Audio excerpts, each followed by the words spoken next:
welcome back to another episode of E1 Combat. So today I will actually get into a little bit more detail on the different ranges in which a boxing bout actually takes place. So if you guys haven't seen my previous video, I would suggest that you guys go do that first, because you guys will see the setup to the cones that you guys will see on the floor. So we're going to start off with the furthermost range away from your opposition, which is this range out here, and it actually begins in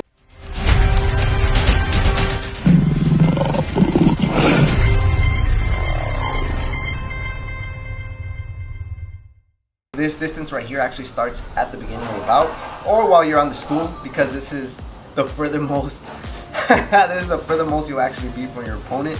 And honestly, it's the only place where you will actually probably not engage with your opponent at all. This is right here actually gives you a little bit more leeway in comparison to the other ones. So what I mean by that is that from this range right here, you ultimately don't really have to keep your boxing stance. So right here you could actually be a little bit more loose. You guys could actually drop your hands down a little bit. From this position, you don't necessarily have to keep your fundamentals intact, because of the fact that you're not really engaging with your opponent. So from right here, you guys could actually throw those fundamentals out the window and let loose a little bit. So that's why if from this position or from this range, you'll see a lot of boxers kind of jump up and down, kind of move around, right? Move around, very squared, no guard, just kind of like thinking about what they're going to do next, right? You see actually Floyd do this a lot, right? Especially when he's on his back foot, right? Like just bounce from side to side, maybe, you know, feint a little bit.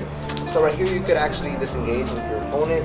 And also this is a very good range in where you guys could actually, you know, start thinking about like little traps that you guys could actually set up as, you know, eventually you move in closer into range. This is also a very good range in which you guys can actually, you know, catch your air, maybe rest a little bit, right? Because you don't necessarily have to waste energy keeping your guard up. But yeah, it's energy consuming. So right here you could actually, you know, move your arms a little bit, kind of shake things off, catch your breath a little bit. But at the same time, I would always suggest people, and I always tell people not to just kind of like stop completely.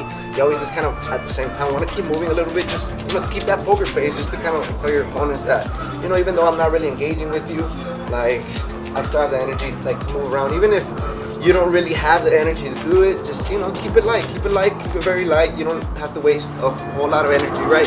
But just keep it light, you know, just so your opponent can see that, you know, you're still in it. Actually, as you move into zone number 2, or where you're gonna start engaging with your opponent, you know, maybe as you're back here a little more square, you're coming into your opponent's range, you might want to just, you know, start, you know, sliding and blading yourself, and at the same time holding that guard, so that way, you know, you're fully aware and fully secured and defensively sound for when you're actually going to be in range to either attack or get counter punched, right? So yeah, that will actually include the first video.